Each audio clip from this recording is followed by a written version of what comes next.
জুলাই গণ অভ্যুত্থানের সময় সংঘটিত মানবতা বিরোধী অপরাধের মামলায় ফ্যাসিস্ট শেখ হাসিনাকে ফাঁসির রায় দেয়ায় উচ্ছ্বাসে ফেটে পড়ে দেশের বিভিন্ন শ্রেণী পেশার মানুষ। জেলায় জেলায় হয়েছে মিষ্টি বিতরণ ও আনন্দ মিছিল। হাসিনার বিরুদ্ধে রায় ঘোষণার পর জয়পুরহাটে আনন্দ মিছিল করেছে বিএনপি ও অঙ্গ সংগঠনের নেতাকর্মীরা। সোমবার বিকেলে শহরের রেলগেট স্টেশন সংলগ্ন বিএনপির দলীয় কার্যালয় থেকে ও পাঁচুর মোড় থেকে আলাদা আলাদা মিছিল বের করে তারা। যে অপরাধ ট্রাইব্যুনালের বিচার সেটা সে নিজেই করেছিল ষড়যন্ত্রভাবে। আন্তর্জাতিক অপরাধ ট্রাইব্যুনাল, সেই ট্রাইব্যুনালে তার বিচার হয়েছে। চাঁপাইনবাবগঞ্জে আনন্দ মিছিল করেছে ছাত্র জনতা। এই দিন শহরের বিভিন্ন গুরুত্বপূর্ণ স্থান প্রদক্ষিণ করে ইন্দারা মোড়ে এসে শেষ হয়েছে তাদের মিছিল।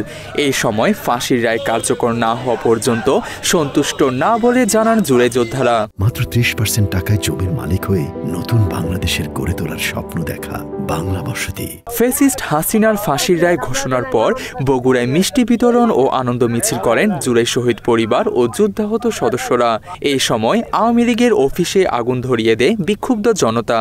সকাল থেকেই সিলেট নগরের চৌহাট্টার কেন্দ্রীয় শহীদ মিনার এলাকায় অবস্থান নেন সিলেটের এনসিপি নেতারা। রায় ঘোষণার পর নগরের কেন্দ্রীয় শহীদ মিনার প্রাঙ্গণে মিষ্টি বিতরণ করে তারা। বিকেলে সিলেট জেলা ও মহানগর এনসিপির ব্যানারে অনুষ্ঠিত হয়েছে আনন্দ শোভাযাত্রা।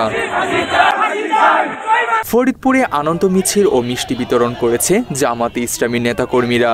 এছাড়া বিভিন্ন বিশ্ববিদ্যালয় এবং নাটোর, পাবনা, বরিশাল, ময়মনসিংহ, চট্টগ্রাম, রাজশাহী সহ দেশের বিভিন্ন জেলায় মিষ্টি বিতরণ করেছে রাজনৈতিক নেতাকর্মী সহ সাধারণ মানুষ।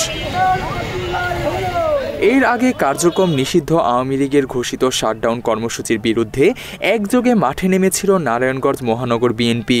জুলাইয়ের গণ অভ্যুত্থান ও মানবতা বিরোধী অপরাধের মামলায় রায় ঘোষণাকে ঘিরে শাটডাউন ঘোষণার পরপরই নেতাকর্মীদের সংগঠিত করে পাল্টা কর্মসূচি দেয় বিএনপি।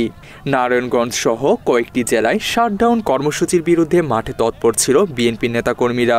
শেখ হাসিনা সবসময় দেশের মানুষের বিরুদ্ধে অবস্থান নিয়েছে, দেশের বিচার ব্যবস্থার বিরুদ্ধে অবস্থান নিয়েছে, দেশের স্বাধীনতা সার্বভৌমত্বের সবসময় অবস্থান নিয়েছে।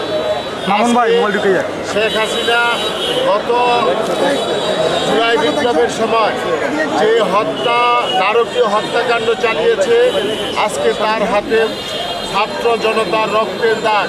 জনসাধারণের নিরাপত্তায় সর্বোচ্চ সতর্ক অবস্থানে ছিল আইনশৃঙ্খলা বাহিনী। জনসাধারণের স্বস্তি নিশ্চিতে ফরিদপুর, চাঁপাইনবাবগঞ্জ, চট্টগ্রাম সহ দেশের বিভিন্ন জেলায় কঠোর অবস্থানে ছিল পুলিশ।